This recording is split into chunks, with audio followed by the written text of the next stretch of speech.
उत्तर प्रदेश के मुख्यमंत्री योगी आदित्यनाथ 2 दिवसीय दौरे के दौरान जहां गुरु पूर्णिमा में अपने अनुयायियों को आशीर्वाद देते नजर आए, वहीं आपको दिखाना चाहेंगे कि गोरक्षनाथ घाट जो है गोरखपुर राप्ती नदी के तट पर वह महाआरती करते नजर आए। खासतौर से देख सकते हैं कि आज पूरा दिन उनका व्यस्ततम कार्यक्रम रहा और इस व्यस्ततम कार्यक्रम में उन्होंने खास तौर से देवी देवताओं का वाहन करते नजर आए और आज राप्ती नदी गंगा तट पर आरती करके एक संदेश देने का काम किया है। खास आपको बता दें कि आज उनके द्वारा 2 थानों का लोकार्पण भी किया गया है। गोरक्षनाथ थाने का हाईटेक भवन का तो एक नवनिर्मित थाना एम्स का लोकार्पण करके गोरखपुर की जनता को समर्पित किया गया है ताकि उन थानों से अपराधियों पर अंकुश लग सके। वहीं उत्तर प्रदेश के मुख्यमंत्री योगी आदित्यनाथ ने आज गोरखपुर की जनता सहित देश की जनता को गुरु पूर्णिमा की बधाई भी दी। सुहेलदेव भारतीय समाज पार्टी के राष्ट्रीय अध्यक्ष ओम प्रकाश राजभर लगातार अपने बयानों को लेकर सुर्खियों में रहते हैं। हालांकि आज जब उनसे न्यूज 1 इंडिया ने बात की, उस दौरान उनका एक बयान कि समाजवादी पार्टी के कई विधायक उनके संपर्क में हैं, साथ ही साथ बड़े पैमाने पर विधायकों की ऐसी संख्या भी है जो सीधे बीजेपी के संपर्क में है। जिस तरीके का माहौल महाराष्ट्र में बना है, कुछ उसी तरीके का माहौल उत्तर प्रदेश में भी हो सकता है। इस बयान के बाद कहीं न कहीं लगातार चर्चाओं का बाजार गर्म है। हालांकि उन्होंने निषाद पार्टी के अध्यक्ष डॉक्टर संजय निषाद की तारीफ भी की, वहीं संजय निषाद की तरफ से भी ओम प्रकाश राजभर की तारीफ की गई। कहीं न कहीं ये सारी चीजें दर्शाती हैं कि ओम प्रकाश राजभर भी लगातार भारतीय जनता पार्टी के संपर्क में है और उम्मीद है कि जो बारगेनिंग का दौर चल रहा है वो पूरा होते ही वो बीजेपी गठबंधन में शामिल होंगे। हालांकि इन सारी चीजों को लेकर अब ओम प्रकाश के साथ ही निषाद भी खुश दिखाई दे रहे हैं। अब देखना यह है कि ओम प्रकाश राजभर के इस बयान के बाद समाजवादी पार्टी क्या प्रतिक्रिया देती है।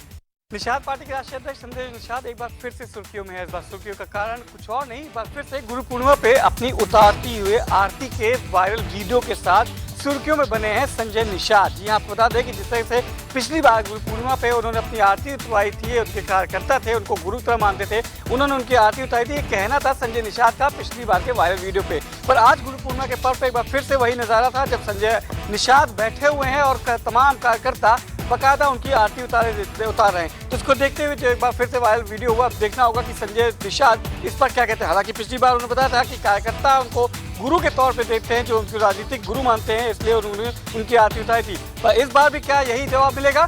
पिछली बार जमकर वायरल होता वीडियो एक बार फिर से वायरल वीडियो हुआ, इस पर देखना होगा कि संजय निषाद जो अपने बयानों के लिए कहीं ना कहीं सुर्खियों में रहते हैं, एक बार फिर से गुरु पूर्णिमा के पर्व पे अपने आरती वाले वायरल वीडियो के साथ एक बार फिर से सुर्खियों में बने हुए हैं। निषाद लोकसभा चुनाव 2024 के लिहाज से अखिलेश यादव की तैयारियां पूरी हो चुकी हैं। अखिलेश यादव लगातार जिलेवार बैठकें कर रहे हैं और लगातार कार्यकर्ताओं से, पार्टी के पदाधिकारियों से वो मिल रहे हैं। हालांकि आपको बता दें अखिलेश यादव लोकसभा चुनाव 2024 को लेकर कौन प्रत्याशी होगा उसको लेकर भी मंथन कर रहे हैं। लगातार बैठकों में भी यही बात चल रही है कि किस लोकसभा क्षेत्र से किसको मैदान में उतारा जाए। हालांकि आपको बता दें उत्तर प्रदेश में कहीं ना कहीं अखिलेश यादव का जो है अभी भी वोट बैंक जो है सबसे ज्यादा है भारतीय जनता पार्टी के बाद में। तो कहीं ना कहीं अखिलेश यादव की कोशिश है कि हर लोकसभा क्षेत्र में पार्टी को और ज्यादा मजबूत किया जाए।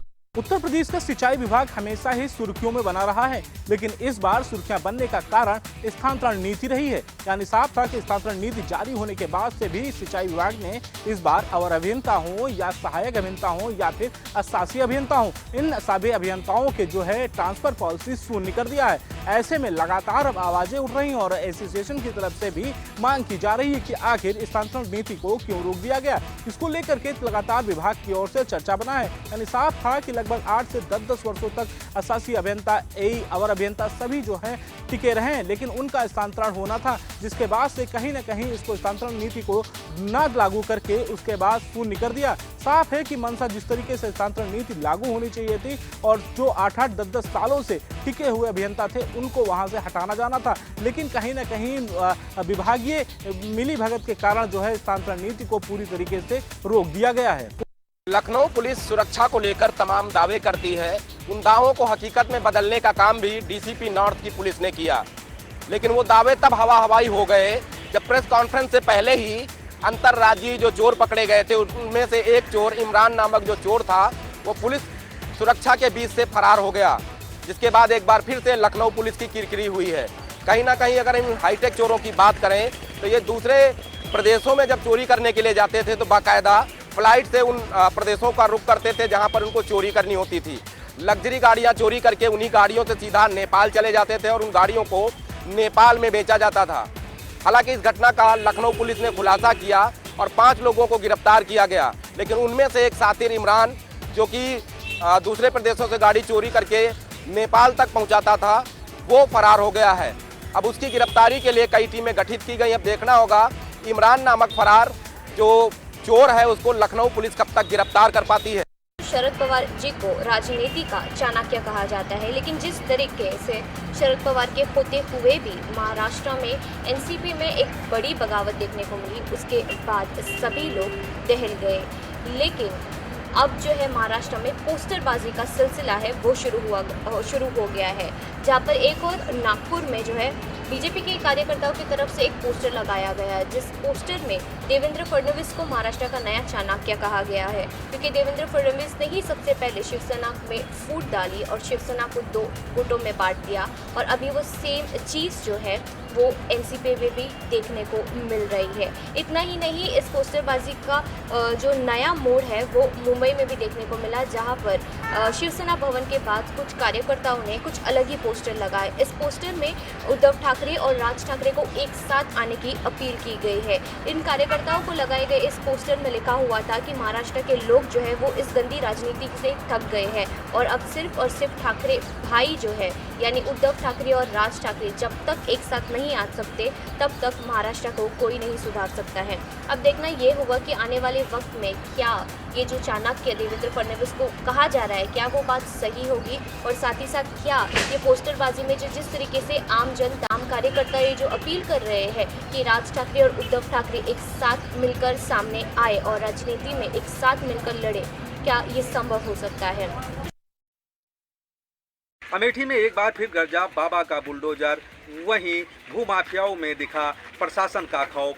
जी हां, हम आपको बता दें ये पूरा मामला जगदीशपुर थाना क्षेत्र के अयोध्या रोड का है, जहां पर खाते की जमीन में अवैध रूप से लोगों ने कब्जा किया हुआ था। और वहीं कोर्ट के आदेश के बाद अमेठी पुलिस प्रशासन व राजस्व की संयुक्त टीम मौके पर पहुंची और बुलडोजर को देख वहीं भूमाफियाओं में हड़कंप मच गया। फिलहाल अवैध रूप से कब्जा की हुई ज़मीनों को प्रशासन ने खाली करवाया।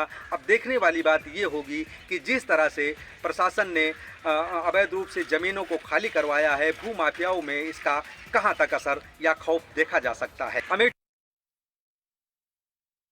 झांसी में आज नगर निगम के द्वारा हटाया गया अतिक्रमण, इस दौरान दुकानदारों और स्थानीय लोगों में हड़कंप की स्थिति रही। आपको बता दें कि लंबे अरसे से चित्रा चौराहे से लेकर झांसी के जो सीपरी बाज़ार चौराहा है वहाँ तक जो है जाम की स्थिति रहती थी और तमाम जो पटरियों के अगल बगल लोग कब्जा जमाए थे, उन्हीं कब्जाधारियों पर आज प्रशासनिक और नगर निगम के अधिकारियों के द्वारा चाबुक चलाया गया। इस दौरान उनके जो भी टीन सेट लगे थे उनको निकाला गया और चेतावनी भी दी गई थी। वहीं अधिकारियों ने बताया है कि 2 दिन पहले दुकानदारों को चेतावनी दी गई थी कि अपना अपना सामान हटा लें, नहीं तो उनका सामान जब्त कर लिया जाएगा। लेकिन कुछ दुकानदारों के द्वारा सामान नहीं हटाया गया था और इस बात को लेकर उन्होंने अनसुनी कर दी थी और उन पर कार्रवाई की है। पुलिस कमिश्नर सत्येंद्र सिंह के आदेश अनुसार पूरे ही आगरा जिले में एक आदेश जारी किया गया है, जिसमें कहा गया है कि जो भी अवैध डग्गा मार वाहन है उनके खिलाफ अभियान चलाएं।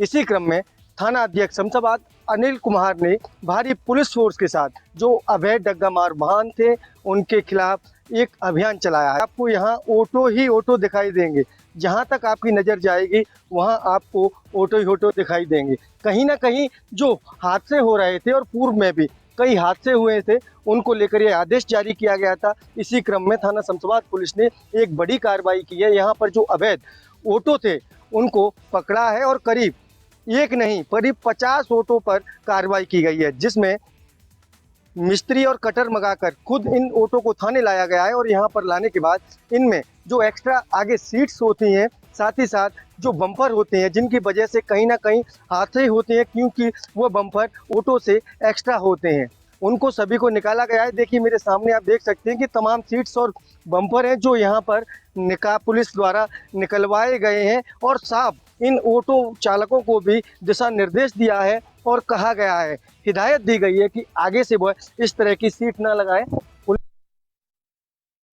सावन का पावन महीना कल से शुरू हो रहा है। इस बार सावन में 8 सोमवार पड़ेंगे, जो कि 31 अगस्त को सावन खत्म होगा। ऐसे में शहर के प्रमुख मंदिरों में सुरक्षा व्यवस्था को लेकर के जिला प्रशासन ने कमर कस ली है, क्योंकि प्रमुख मंदिरों में आनंदेश्वर मंदिर, खेरेश्वर मंदिर में सबसे ज़्यादा भीड़ होती है। भक्तजन दर्शन करने के लिए आते हैं। ऐसे में किसी भी तरह की कोई अव्यवस्था ना फैले, इसको लेकर के कानपुर पुलिस ने पूरी तैयारी कर ली है। बैरिकेडिंग की व्यवस्था की गई, ड्रोन से नज़र रखी जाएगी, CCTV कैमरे लगाए गए हैं, जिससे कि जो भक्त दर्शन करने हैं तो किसी तरह कोई भगदड़ ना बचे, कोई अव्यवस्था ना हो, ना ही कोई भी हादसा हो सके, उसको रोकने के लिए पूरी तैयारी कर ली गई है।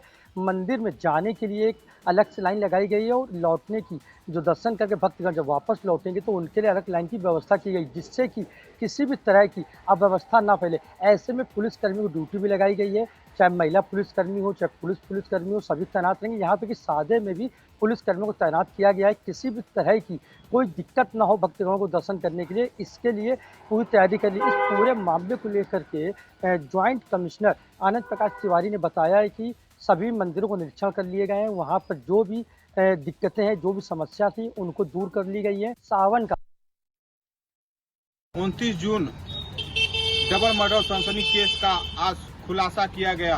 रविंद्र बिंद अकेले ही मौसेरे भाई और प्रधान पुत्र की हत्या की थी।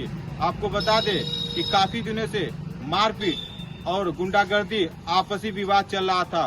पुलिस अधीक्षक ओमवीर सिंह प्रेस वार्ता कर पत्रकारों को बताया कि ये काफी दिनों से विवाद चल रहा था, जो आज इसका खुलासा किया गया। फरौली बॉर्डर से इनको चेकिंग के दौरान गिरफ्तार किया गया। जहां एक तरफ लॉ एंड ऑर्डर को लेकर सरकार बेहतर बनाने का प्रयास कर रही है, और वहीं सूबे के मुख्यमंत्री योगी आदित्यनाथ का लॉ एंड ऑर्डर को लेकर विदेशों में डंका बज रहा है, वहीं आगरा पुलिस की व्यवस्था की तरफ से सभी को धूमिल करने का प्रयास किया जा रहा है। मामला थाना सिकंदरा क्षेत्र का है, जहां पर महेश जाटव नाम के व्यक्ति ने दर्जनों लोगों से कमेटी का पैसा ठग लिया और उन्हें वापस नहीं किया। उन लोगों का आरोप है कि कई बार चौकी थाने के चक्कर काटने गए, लेकिन उन पीड़ित व्यक्तियों का कोई भी पैसा अभी तक वापस नहीं हुआ है। फिलहाल में एक रिक्शा चालक ने भी अपनी बात बताई थी। रिक्शा चालक का आरोप था कि एक पैसे मेहनत से कमाए, उसके बावजूद भी 5 लाख रुपए की रकम उसे दी गई, उसके बाद भी आज तक पैसा नहीं मिला। पैसे के अभाव में रिक्शा चालक की पत्नी की मृत्यु हुई। लगातार चौकी और थाने के चक्कर काटे गए, लेकिन पुलिस की लचर व्यवस्था के चलते महेश जाटव पर अभी तक कोई भी शिकंजा नहीं कसा गया है। अब देखने वाली बात यह है कि तबंग महेश जाटव पर आगरा पुलिस किस प्रकार शिकंजा कसेगी, किस प्रकार पीड़ितों का न्याय मिलेगी, ये देखने वाली बात होगी। जब हम बात करते हैं सुल्तानपुर के, जहाँ सोम बर्मन ने एक प्रेस कॉन्फ्रेंस करके मीडिया को बताया कि जिस तरह से 12/6/2023 को एक व्यक्ति की हत्या करके उसका शव झाड़ू में फेंक दिया गया था, तो उसको लेकर के पुलिस सघनता से जांच पड़ताल कर रही थी, और वहीं पुलिस ने स्वाट टीम को लगा रखा था कि जल्द से जल्द इसका खुलासा किया जाए। तो वहीं स्वाट टीम ने जांच करते हुए ये पाया कि जिस तरह से इस व्यक्ति की हत्या की गई थी, वो व्यक्ति एक ट्रक चालक था, और चालक को मार करके इन आरोपियों ने ट्रक को चुरा लिया था, और उसका रंग बदल करके ये उस ट्रक को बेचने के फिराक में थे। तो वहीं जब बेचने की फिराक में थे, तो वहीं मौके पर स्वाट टीम ने पहुँच करके इन सभी आरोपियों को गिरफ्तार कर लिया, और गिरफ्तार करने के बाद इन सबको धरना पहुँचा। इसके बाद शेष विधिक कार्रवाई है वो पूरी की जा रही है। इस पर पुलिस अधीक्षक ने बताया जिस तरह से स्वाट टीम ने काम किया है, उसको देखते हुए इनको 50,000 रुपये का इनाम भी दिया जा रहा है। साथ ही एक अभियुक्त जो फरार हो चुका है, उसकी सरगर्मी तलाश की जा रही है, और जल्द से जल्द उसको पकड़ करके कानून सामने पेश। सलपुर में बना बस स्टैंड सिर्फ शोपीस बन के रह गया है। आपको बता दें 2.25 करोड़ की लागत से बना ये बस स्टैंड, लेकिन सिर्फ वहां अड्डा बन चुका है व्यक्तिगत लोगों के काम का। लोग वहां इकट्ठा होते हैं, और चूंकि बसों का पहुंचना संभव नहीं हो पाता, पहुंचती भी हैं तो शाम को पहुंचती हैं और सुबह फिर वहां से रवाना हो जाती हैं। लेकिन बस स्टैंड पे जब यात्री पहुंचते हैं तो उनको पता लगता है कि यहाँ तो बसें आती ही नहीं हैं। वहीं बीसलपुर कस्बे में 12 पत्थर पे ही बस पकड़ने के लिए यात्री मजबूर हैं। 12 पत्थर पे पहुंचते हैं और वहां से बस पकड़ते हैं, जबकि 13 वर्ष बीत चुके हैं बस स्टैंड को बने हुए, लेकिन आज भी वहां पर यात्री और बसें दोनों का पहुंचना मुश्किल हो जाता है। यात्री पहुंचे तो बस नहीं, और बस पहुंचती है रात में, सुबह फिर हटा दी जाती है। 13 वर्ष बीत चुके, 2.25 करोड़ की लागत से वहां बनाया गया वो बस स्टैंड, लेकिन आज वहां धूल खा रहा है।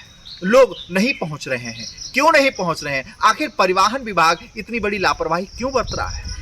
घनी आबादी के बीच जो बस स्टैंड बना है, इतना रास्ता सकरा है कि वहां बसें पहुंचना मुश्किल हो रही हैं। अगर पहुंच भी जाती हैं तो भीड़ भाड़ के कारण बहुत समस्या खड़ी होती है। तो इतनी लागत बनने के बाद भी आज भी यात्रियों को परेशानी झेलनी पड़ रही है। लगातार 2 दिन से हो रही मूसलाधार बारिश से कहीं ना कहीं जिला प्रशासन की पोल खोल के रख दी है। वहीं जहां एक 4 वर्षीय बालक की डूबने से मौत हो गई, वहीं अगर बात कर ली जाए हर मोहल्ले की तो कहीं ना कहीं जल भराव की स्थिति पैदा हो गई है। स्थिति इतनी भयावह है कि आप तस्वीरों में देखकर अंदाज़ा लगा सकते हैं कि लोगों का घर से निकलना तक दूभर हो चुका है। लेकिन इस पर गंभीर जिला प्रशासन और नगर पालिका की टीम क्यों नहीं, चूँकि अभी तक उन मौक़ों पर न तो जिला प्रशासन का और न ही नगर पालिका का कोई भी अधिकारी पहुंचा है। कलेक्ट्रेट परिसर में भी आप देख सकते हैं जिस तरह से पानी भरा हुआ है। तो ये कलेक्ट्रेट परिसर है जो कि